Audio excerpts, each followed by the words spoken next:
Muy buenas tardes desde Nueva York, buenas tardes en Brasil, buenas tardes, noches en Frankfurt. Les damos la bienvenida a la tercera entrevista de Se Armó la HP. Desde febrero de este año, la Federación Internacional de Historia Pública, a través de su proyecto Explorers y Transmedia Historytelling del Max Planck Institute, hemos estado haciendo una serie de entrevistas con los miembros de la Red Latinoamericana de Historia Pública.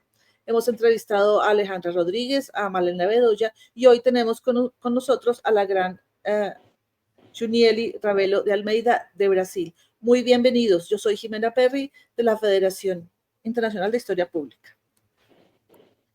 Y me presento yo también. Hola a todos y todas. Gracias por acompañarnos en esta conversación. Para los que nos ven por primera vez, mi nombre es Carla Escobar, como ya mencionó Jimena, y coordino el proyecto de Transmedia Historytelling en el Instituto Max Planck de Historia y Teoría del Derecho. Transmedia Historytelling es una iniciativa que explora las oportunidades metodológicas que surgen al dirigir el proceso investigativo hasta distintos formatos, y esa pregunta por los formatos y por y cómo esto se relaciona con nuevas preguntas, nuevos temas de investigación histórica nos ha llevado también a la historia pública, y por eso pues con Jimena y con otros miembros pensamos en la relevancia de coordinar este ciclo de charlas. Voy a presentar a nuestra invitada de hoy, Junieli. Hola, ¿cómo estás? Voy a dar tu biografía para los que nos ven. Junieli Ravelo de Almeida es profesora asociada en el Instituto de Historia de la Universidad Federal Fluminense en Brasil. Es doctora en Historia Social por la Universidad de São Paulo. Cuenta con una sólida trayectoria en investigación sobre memoria, dictaduras, movimientos sociales y cuerpos en resistencia. Su tesis doctoral, posteriormente publicada como Tropas en Protesta, analiza las manifestaciones de policías militares en los años 90 en Brasil. Ha realizado estancias postdoctorales en la Universidad Federal de Minas Gerais y la Universidad de California en Berkeley, donde participó como investigadora visitante. Junieli ha sido una figura clave en los debates contemporáneos sobre la historia pública, corporalidad, pedagogías de la memoria y prácticas archivísticas no hegemónicas. Su trabajo destaca por su enfoque crítico y comprometido con las epistemologías del sur y los procesos de construcción de memorias desde y con las comunidades. Así que esta charla va a estar fantástica con unos temas interesantísimos. Junieli, muchas gracias por venir.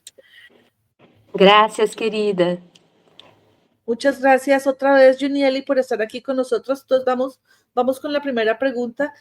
Pues pues nosotras te conocemos bien, pero para la gente que nos está viendo desde otras partes, quisiera que nos contaras un poco sobre tu trayectoria académica y cómo llegaste a la historia pública. ¿Qué te atrajo hasta este campo? Sim. Então, muitas graças. Imensamente feliz em estar com vocês. Vou falar em portunhol, em realidade em português, com um pouco despacito para que todos possam acompanhar, sim? Minha chegada à história pública aconteceu em 2011. O meu amigo, parceiro de trabalho, Ricardo Santiago, idealizou um curso de História Pública na Universidade de São Paulo, e a partir desse curso, eu e Marta Rovai, também uma historiadora atuante na história pública no Brasil, organizamos um primeiro livro coletivo a partir deste curso, que se chama Introdução à História Pública, um livro de 2011. Então, estamos há mais de uma década em um trabalho constante de história pública no Brasil. Essa foi a primeira obra coletiva, efetivamente, publicada em português sobre o tema. Nós sabemos hoje que na América Latina foi a primeira também uma obra coletiva de história pública, e tem como objetivo e uma importância estratégica nesse movimento da história pública no Brasil, na América Latina, enfim, numa conexão também internacional. Ao longo desses 13 anos, nós consolidamos a Rede Brasileira de História Pública, com a organização de simpósios, cursos nacionais, internacionais, grupos de trabalho, associações também com outros grupos internos e externos, principalmente a Associação de Professores de História e a Associação de História Oral. Então, vocês vão perceber que, e também com a questão do ensino de história. A história pública no Brasil, ela tem uma relação muito forte com a educação e também com essa dimensão da história oral e dos movimentos sociais. Então, em 2011, nós começamos a organizar esse curso, os simpósios, os grupos, o que atraiu, na verdade, muita gente para essa discussão da história pública, né? A partir dessa capacidade de romper um pouco, né, flexibilizar uma ideia de um academicismo isolado, propor um diálogo real com a sociedade. Então, não se tratava apenas de comunicar resultados de pesquisa, mas efetivamente produzir, né, conhecimento histórico de forma mais participativa, mais sensível, atenta às lutas sociais. Esse é o meu contexto, né, a partir dos movimentos sociais, da pesquisa participativa, de uma ideia, de uma história engajada, eu fui trabalhando conjuntamente nesse movimento da história pública no Brasil. Junieli, ahorita cuando estabas hablando, me pone a pensar sobre las características específicas que tiene la historia pública en Brasil. ¿Tú cómo caracterizas la historia pública brasilera en comparación con otras tradiciones, ya sea más hispanoamericanas o europeas? ¿Cómo lo ves? ¿Cuál es su característica principal? Perfeito. Então, Carla, no Brasil, a história pública tem características específicas. Temos um contexto marcado por urgências sociais, disputas políticas, né, uma intensa produção cultural feita também à margem de uma institucionalidade. Então, desde a sua consolidação como um campo, na realidade, nós chamamos no Brasil a história pública de um movimento, de uma plataforma de ação e de observação, não é? Com uma intensa produção cultural que traz, de alguma forma, uma história como prática crítica e ética. Então, nós temos um compromisso com a democratização dos saberes históricos, com a valorização das experiências vividas por diferentes sujeitos coletivos.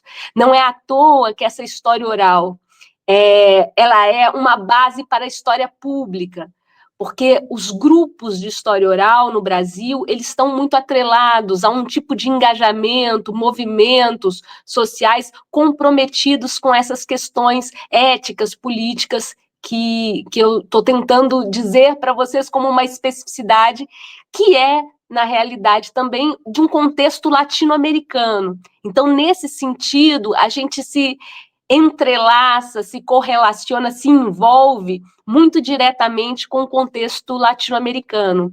Então, diferente de algumas tradições internacionais, especialmente a norte-americana, que às vezes se consolida pela consultoria, por políticas de patrimônio, por uma interseção com o mercado, né? No Brasil, a história pública ela surge muito mais vinculada às práticas educacionais, às práticas de resistência, aos movimentos sociais e às experiências de extensão universitária, né? Essa relação universidade comunidade, escola, comunidade, como estabelecer essas parcerias, essas pontes, né? Então, é um pouco desse campo profundamente conectado com lutas por justiça social, por memória, por reparação histórica. Esse é o sentido da história pública que queremos e que construímos aqui no Brasil. Obviamente que a gente não deixa de lado ou nega a dimensão do rigor científico, fundamental em tempos de negacionismos e todos esses problemas atuais, políticos, né? mas fazemos de uma forma muito veemente, de alguma forma, é um conhecimento que está atrelado à academia, à escola, mas também à comunidade, ampliando essa ideia de museus comunitários, arquivos públicos digitais, performances públicas, mídias sociais, como um espaço importante para uma história pública que tem esse compromisso. E eu sempre digo de uma abordagem anticolonial, contracolonial, sempre cito o Nego Bispo como alguém e uma perspectiva importante dessa história pública brasileira, mas também sem homogeneizar. O Brasil é um vasto território, com diferentes grupos, possibilidades. Não é possível dizer de uma história pública única no Brasil, num território tão vasto. Então, são muitas as histórias públicas. O que eu posso dizer é sobre essas convergências ou confluências que são muito importantes para a gente no que diz respeito às dimensões políticas, éticas, críticas, mas a forma, o formato vai variar em cada estado, em cada tipo de grupo, e nós temos uma ideia mesmo heterogênea dessa produção. Então, nós temos questões referentes a povos indígenas, população negra, comunidade LGBTQI a mais, mulheres, trabalhadores, que envolvem, né, de alguma forma, diversos movimentos que compõem frentes diferenciadas dentro dessa história pública brasileira. E também essa dimensão do enfrentamento, do negacionismo histórico, ou do distorcionismo, ou da manipulação histórica nesse momento político que a gente vive, né? Com um avanço de uma extrema-direita e todos os problemas que a história pública toma frente, né, diante de um posicionamento situado, e pensando aí as questões dos direitos humanos, das ampliações que são necessárias nesse processo. Enfim, só para não deixar também solta a resposta, Carla, eu penso que a principal diferença do contexto brasileiro em relação às outras tradições de história pública seria essa força da prática colaborativa, né? E talvez essa característica da diversidade territorial e de uma disposição para uma escuta sensível, que é a nossa base da história oral e do processo educacional. Então, é uma história pública construída efetivamente em rede, de pesquisas coletivas, escolares, movimentos sociais, e uma prática de diálogo constante. Enfim, numa síntese geral. Gracias, Junieli. A mí me parece muy importante todo lo que tú dijiste, pues para nadie es un secreto que la Red Latinoamericana de Historia Pública también fue creada para pensar un poco la historia pública así, más que como una única historia pública, sino como prácticas públicas de la historia y con un profundo compromiso ético-político para que nuestras voces sean oídas y sean diferenciadas del norte global. Pero bueno, era solo para decirte que estoy, pues que nosotros admiramos mucho tu trabajo. Y en tu respuesta también mencionaste la historia oral. Y eso nos lleva a la tercera pregunta, porque nosotros también sabemos que tú, pues, que eres una gran historiadora oral. Entonces, te queremos preguntar, ¿qué papel juega la historia oral en la construcción de memorias colectivas en Brasil hoy? Y también queremos encajar eso con los trabajos sobre corporalidad que tú haces, y la corporalidad ocupa un lugar importante en tus reflexiones sobre historia oral. ¿Cómo entiendes el cuerpo como un soporte de memoria y qué implicaciones tiene esto para quienes investigamos el pasado desde una perspectiva pública? Gracias, Ximena, pela pergunta.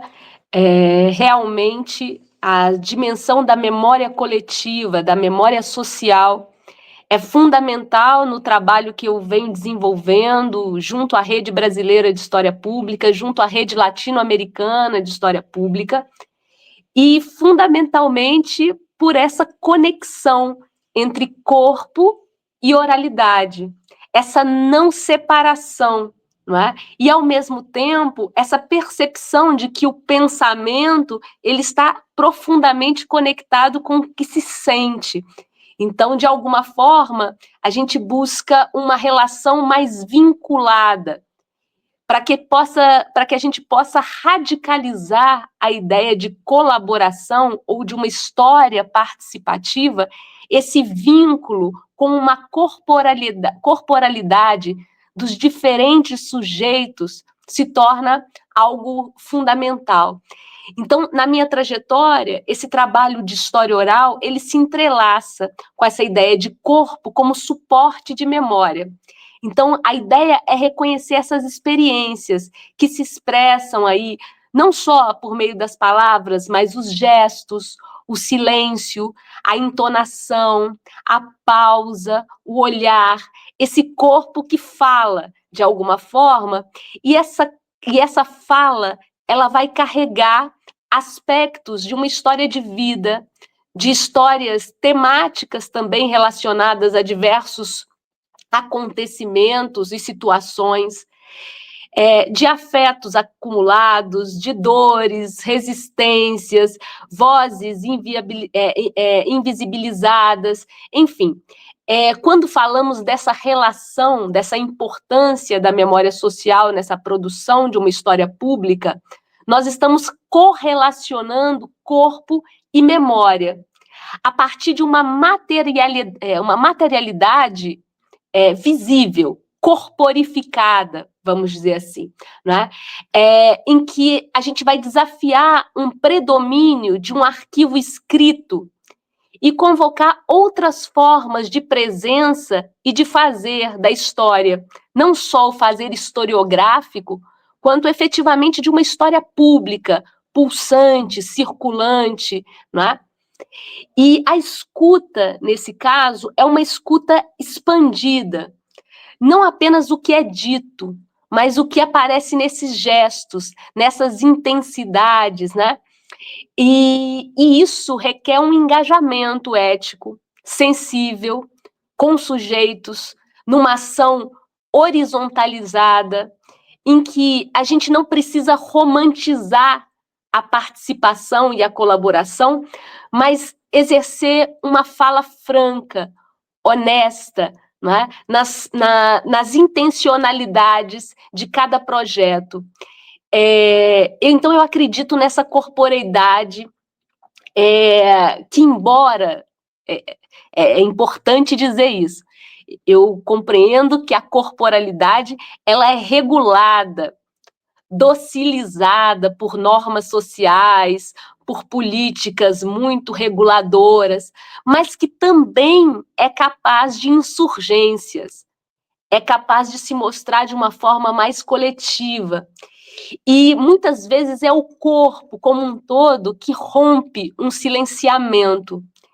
E esse silenciamento rompido, ou pelo menos a possibilidade dele, amplia a história pública e a torna mais democrática, vamos dizer assim.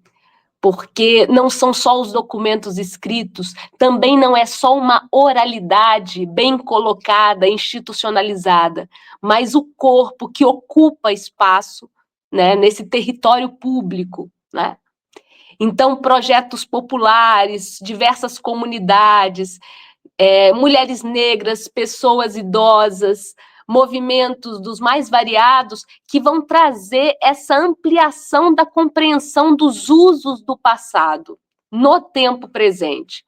Então, pensar aí uma história oral, uma memória social, tentando responder a Ximena, uma história oral, uma memória social para uma história pública, quase como um ato político, uma forma de construir pontes e parcerias de uma forma ética para uma memória viva que possa ser ressignificada no tempo presente, enfim. Junieli, yo quisiera que volviéramos un poco a la idea de la colaboración, ¿cierto? Porque tú ahorita, tanto en la primera como en la segunda pregunta, has estado hablando bastante de la colaboración entre diferentes redes, de trabajo colaborativo, de democratizar el conocimiento, de trabajo con sectores académicos y no académicos, y eso suena fantástico, pero también sabemos que es muy difícil, o sea, tiene un montón de dificultades, un montón de oportunidades también, pero pues no es fácil.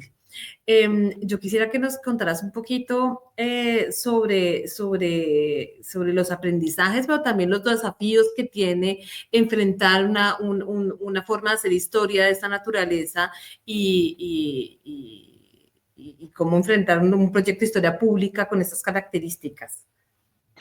Graças, Carla.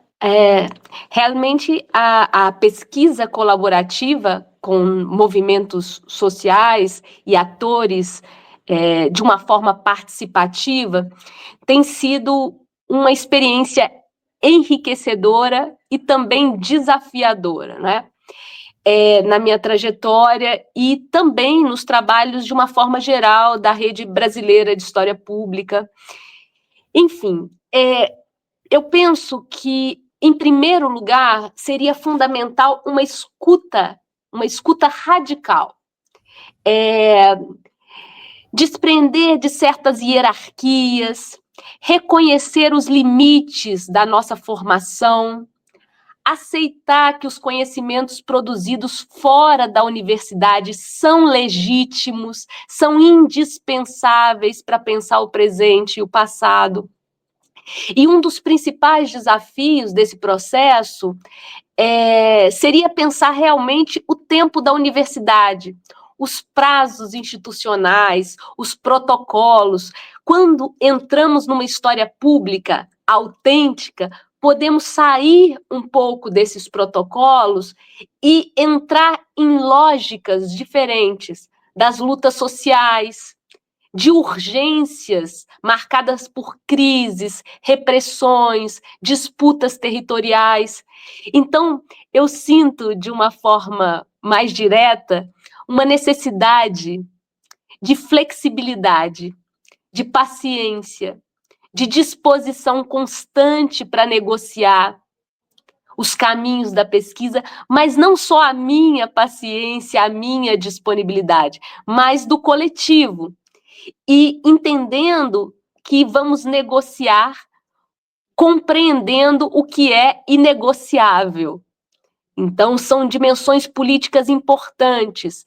Por isso, a questão da franqueza, de uma relação em que efetivamente, sem romantizar ou criar salvacionismos e utopias, que a gente possa ter um encontro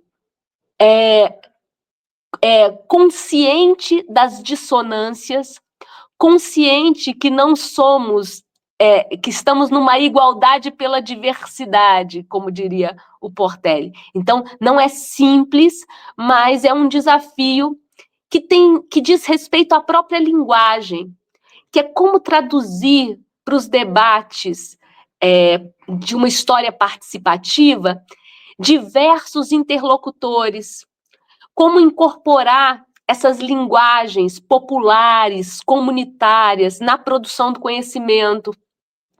É uma sensibilidade metodológica para uma transformação constante da proposta da própria pesquisa.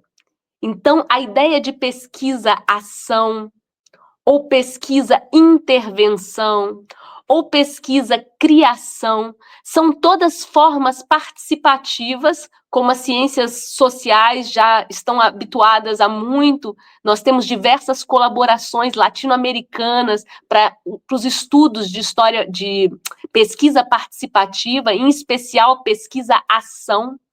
A pesquisa-ação, ela pressupõe a resolução de alguma questão pragmática.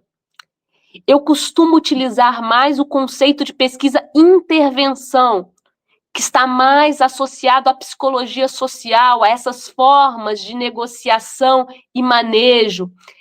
E tenho vários trabalhos em conexão com as artes que efetivam práticas de pesquisa-criação. Então, são formas diferenciadas e desafios diferentes para essa história participativa.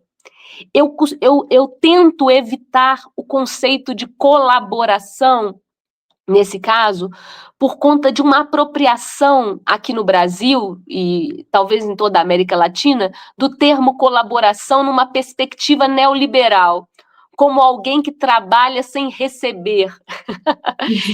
E não queremos isso. É uma ideia de participação enquanto ação coletiva, desejo real de trabalho conjunto, não é?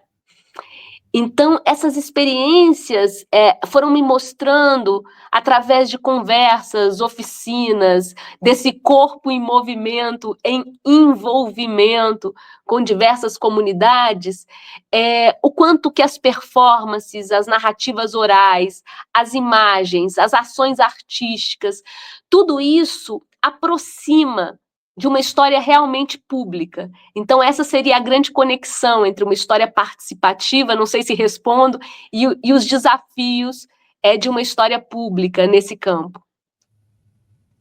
Gracias, Juniel.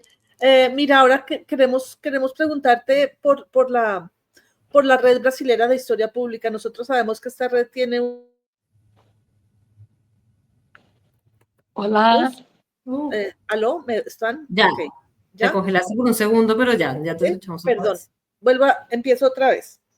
Nosotras sabemos, y de pronto muchas personas, de las personas que nos ven también, sobre la red brasilera, las red brasileñas de historia pública. Quisiéramos que nos hablaras qué impacto crees que ha tenido la red brasileña de historia pública en el fortalecimiento del campo en América Latina, y también queremos saber cómo ves la ya no tan recién formada red latinoamericana de historia pública y su relación con la red brasilera. ¿Tú crees que estas redes sí son importantes para el desarrollo del campo? ¿Crees que lo fortalecen o crees que no tanto? O, mejor dicho, ¿qué opinión te merece así esas asociaciones e investigaciones a través de redes? Sí, gracias, Jimena. Estoy a pensar... Então, vou começar pela Rede Brasileira de História Pública, e porque o ponto fundamental para a construção dessas redes, tanto a rede brasileira quanto a rede latino-americana, é a possibilidade da conversa, do diálogo na diversidade. São muitas propostas, muitos projetos, e não tentar uniformizar é um grande passo, é uma grande decisão. Então, a força é a força da diversidade. Essas redes, elas reúnem pesquisadores, pesquisadoras, professores da educação básica, do ensino superior, agentes de cultura, estudantes, profissionais de museus, arquivos, centros de memória. Então, essa heterogeneidade traz a necessidade de uma produção teórico e metodológica criativa, e com impacto direto, né, vamos dizer assim, nos cursos de graduação, pós-graduação, vai impactar a história, mas não somente a história. Então, por isso que compreendemos, como disse Ximena, práticas de história pública e não historiadoras ou historiadores públicos nesse sentido, porque temos com a gente jornalistas, cineastas, artistas, turismólogos, são, né, lideranças comunitárias, são figuras que estão todas, né, realmente desejosas de uma história pública, mas não na formação enquanto historiadores e historiadoras. Essa trajetória, ela cria bases, né? Isso, como eu disse, a Rede Brasileira é formada em 2011. A rede latino-americana é formada em 2023. Nós já tínhamos realizado encontros anuais e bianuais aqui no Brasil há algum tempo, então foi muito gratificante chegar em Quilmes com a Alejandra, Gisela e todas aquelas pessoas muito conectadas com o que nós estávamos fazendo de uma forma maior, vamos dizer assim. Da mesma forma que a Colômbia já estava organizada junto com a Federação Internacional. Então, foi importante, por caminhos diversos, nós nos encontrarmos em 2023 para a fundação de uma rede latino-americana, ao perceber que temos questões em comuns e que a nossa diversidade é imensa, mas que temos especificidades e que elas são preciosas para a gente, né? Estivemos agora no Equador e pensar essa comunidade andina de uma forma ampliada e quantas conexões, né, eu percebo com todas as nossas questões das comunidades indígenas no Brasil e todas as dimensões do que nós chamamos, né, de cultura negra e que precisa de trabalhos e questões específicas, o quanto que a nossa comunidade LGBTQIA+, ela está na base dessa história pública que queremos. Então, são movimentos importantes que colocam a nossa diversidade como uma questão fundamental.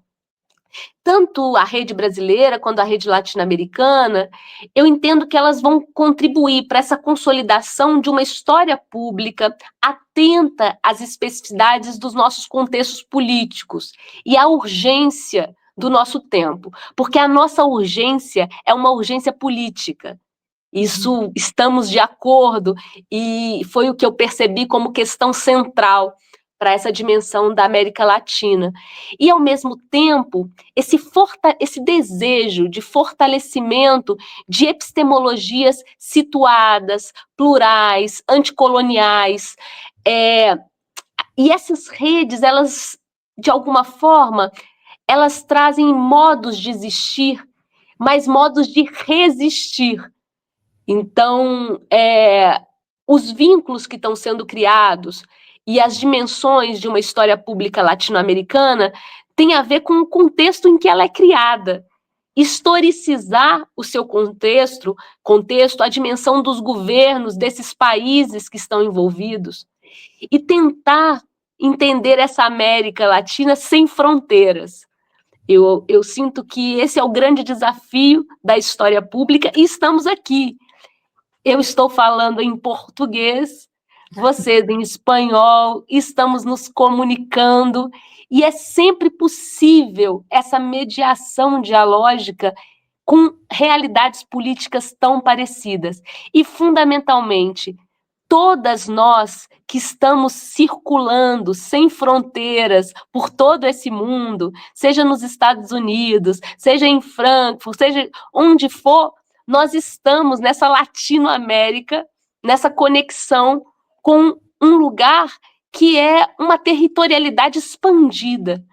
Então, é fundamental compreender essas redes não por fixação, mas por conexão. Então, hoje nós temos pessoas da rede brasileira que não estão no Brasil. Nós temos pessoas da rede latino-americana que não estão na Latinoamérica, mas são. Então, a ideia do ser, da conexão com as questões políticas, com as dimensões éticas, com os desejos epistêmicos dessa rede que está sendo criada. Enfim, não sei também se respondi, mas é o que eu sinto sobre as redes. Sí, claro que sí. Yo quisiera, Junieli, que nos fuéramos un poquito a hablar de esta otra dimensión de la colaboración y de la construcción colectiva de conocimiento, pero pensando en tus trabajos, porque la mayoría de tus trabajos son obras colectivas, y quisiera que nos hablaras un poco cómo ha sido ese proceso de construcción de conocimiento colectivas entre colegas, cómo funciona la red con la que has trabajado, un poco también para hablar de los desafíos y las oportunidades que has tenido en relación con eso.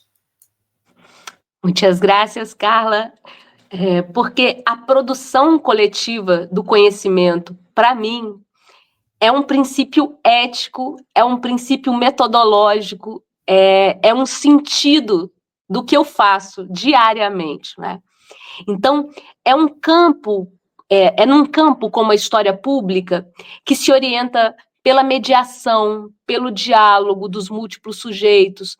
Um trabalho, ele acaba pedindo, solicitando a dimensão da rede, de uma escrita compartilhada. E as estratégias construídas, elas são fundamentais para compreender e perceber um pouco a temperatura dessa história pública que está sendo escrita. Muitos dos livros que organizei ou dos quais eu participei nasceram de encontros presenciais e também de encontros virtuais durante a pandemia e depois, e tudo isso que segue na virtualidade. Então, muitos dos livros são resultados de cursos, de grupos, de projetos coletivos, e cada um desses projetos foram alimentados por iniciativas variadas, por experiências de regiões diferentes do Brasil, e agora, cada vez mais, do mundo afora. Então, a coleção, são várias coleções, né, que nós publicamos. Eu quero dizer que a maioria das publicações realizadas de história pública no Brasil, em termos coletivos, foram publicadas pela editora Letra e Voz, e lá vocês vão encontrar o História Pública, Introdução à História Pública em Debate, Que História Pública Queremos, História Pública em Movimento. São várias coletâneas com temas que foram publicadas desde 2011, num compromisso quase que anual de um balanço da história pública feita no Brasil, nos grupos, né, nos simpósios. Agora, recentemente, nós tivemos o último encontro brasileiro. Ximena esteve na apresentação, um encontro que aconteceu no Rio Grande do Norte. A apresentação foi virtual e fizemos uma sessão de abertura, que, inclusive, está circulando já o texto com diversos colaboradores na revista História Pública. Então, naquele momento, esse foi o nosso último encontro da Rede Brasileira de História Pública, com uma apresentação virtual, mas com um encontro presencial na região Nordeste, no Rio Grande do Norte, no Brasil. Mas nós já tivemos eventos em São Paulo, Rio de Janeiro, Rio Grande do Sul, no Ceará, no Cariri, que é um lugar muito rico culturalmente, do sertão do Brasil. Então, em diversos lugares, mesmo em São Paulo, nós já estivemos na Zona Leste, que é uma região que também sai de um circuito central. O nosso objetivo é sempre sair também dos circuitos centrais. E agora, no próximo ano, vamos ter o encontro da Rede Brasileira de História Pública em Minas Gerais, em Montes Claros, que é uma cidade com uma cultura popular, com movimentos sociais importantes. Quem está organizando é o professor Rafael, e a gente espera que uma semana antes nós possamos fazer um esquenta, uma prévia desse evento no Rio de Janeiro, recebendo algumas pessoas da rede latino-americana. Eu espero que Ximena, Carla possam estar com a gente, e que a gente possa também fazer essa transmissão virtual desse momento, porque é fundamental que a gente crie momentos para esse diálogo. E a produção coletiva, voltando à pergunta, ela é importante por isso, porque ela estimula encontros, e dos encontros, uma escrita, mas uma escrita mais experiencial, uma escrita que nasce disso aqui que nós estamos fazendo. Boas perguntas que instigam uma resposta honesta, e isso faz com que a gente crie um diálogo autêntico e realmente novo, ou eu gosto da palavra inovação para a história pública, porque são formas, são metodologias inovadoras, não pela técnica, no sentido informacional ou tecnológico, mas pela forma. Então, o encontro, o vínculo e a forma como ele se estabelece é sempre uma inovação. E essa é a pesquisa coletiva que me atravessa e que faz com que eu deseje realmente continuar nessas redes e nesse trabalho tão importante. Muito obrigada, queridas. No, a ti. Gracias, Junieli. Pues yo ya digo que sí, yo ya me voy para Brasil, yo ya comprometo a Explorers. Con la maleta, ya. Ya, todo sí. Junieli, quisiéramos saber un poquito más de ti, que nos hablaras más de ti y que si nos puedes contar sobre tus proyectos actuales. ¿Qué proyectos actuales estás desarrollando y qué temas te gustaría explorar o desarrollar en el futuro, para futuros proyectos? Sim, muito obrigada. Eu sempre gosto dessa fala sobre os projetos futuros que realmente são os que estão acontecendo e que ganham mais fôlego, né?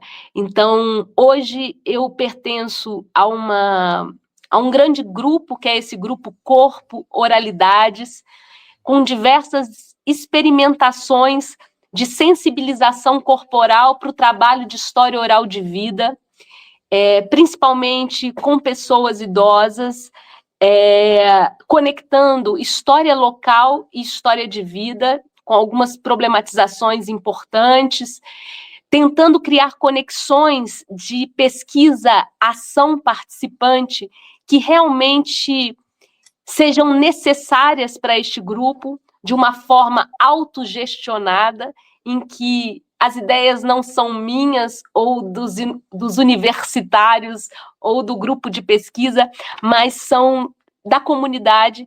Então, hoje a gente trabalha com um projeto em que essas mulheres idosas, pessoas idosas, são atendidas pelo setor de psicologia, de enfermagem, pelo setor de nutrição da universidade e também no trabalho de história oral de vida, de história local. Então, criamos uma rede de apoio mútuo a partir da dimensão de corpo-oralidade. Então, a minha ideia é sempre expandir esse projeto, porque ele tem um engajamento e uma transformação efetiva, não só na perspectiva do fazer histórico ou da história pública, mas na vida real dessas pessoas, né? E a outra rede, que também é uma ação política para mim, que é a Rede Trajetórias Docentes, em que realizamos, e aí uma grande rede em vários estados brasileiros, mas principalmente Rio de Janeiro e Rio Grande do Norte, onde a Aline hoje cedia a coordenação da rede. É um trabalho com entrevistas públicas, com professores, professoras do ensino básico. Vivemos um momento de forte criminalização de professores, perseguição política, que vem do bolsonarismo, dessa questão política que traz um tipo de conservadorismo e um tipo de negação do professor enquanto um sujeito político. E isso faz com que a gente necessite dessas entrevistas públicas, desse reconhecimento, para que os professores de história continuem atuando, não é? Então, hoje nós vivemos um governo federal desejado, mas estamos na ameaça, com uma governabilidade muito complicada, e as eleições estão chegando. E é muito triste ver que o que está vencendo para o próximo processo eleitoral é essa ameaça conservadora, que a gente faz um uso político, né? Que é uma ameaça fascista no sentido do desmonte de toda uma política de história e nesse país, de políticas de memória para esse país. Então, esse projeto ele é fundamental. E eu não posso deixar de dizer que tudo isso acontece no Laboratório de História Oral e Imagem, o LABOI UF, da Universidade Federal Fluminense, Niterói, Rio de Janeiro, que é um laboratório que existe desde 1982, com pesquisa participativa, com ação comunitária, de uma história engajada. Então, tenho muita alegria de estar sempre nesses projetos coletivos e a gente continua em diversos projetos. Eu sempre estou trabalhando com movimentos sociais das mais diferentes formas, seja movimento ambientalista, que foi a minha última grande pesquisa de acervo, construção de um acervo de memória de lideranças ambientalistas na cidade de Niterói. E agora a gente continua com diversas ações de cultura popular, com as dimensões do hip hop na cidade, com as discussões sobre lideranças de favelas e vários outros projetos ligados ao programa de extensão do LABOI UF, tá bem? Enfim, muita coisa. Essa pergunta final me deixa animada, porque eu também não quero deixar, eu gostaria de citar nominalmente cada parceria, porque são todos trabalhos coletivos, eu sou só uma peça de trabalhos maiores, e a gente está sempre trabalhando. Eu posso estar numa coordenação, mas isso não significa que efetivamente seja isso, né? O trabalho, ele às vezes precisa de algumas burocracias institucionais, mas é ali, no chão da escola, do movimento social, que as coisas acontecem, dos movimentos culturais, que as coisas acontecem.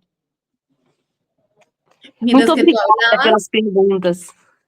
Mientras que tú hablabas, yo estaba pensando, necesito empacar pronto mi maleta para ir a conocer todos esos proyectos tan fantásticos que tiene la universidad, este laboratorio. Es aparte que tiene una trayectoria enorme y la cantidad de proyectos interesantes que ha desarrollado a lo largo de las últimas décadas.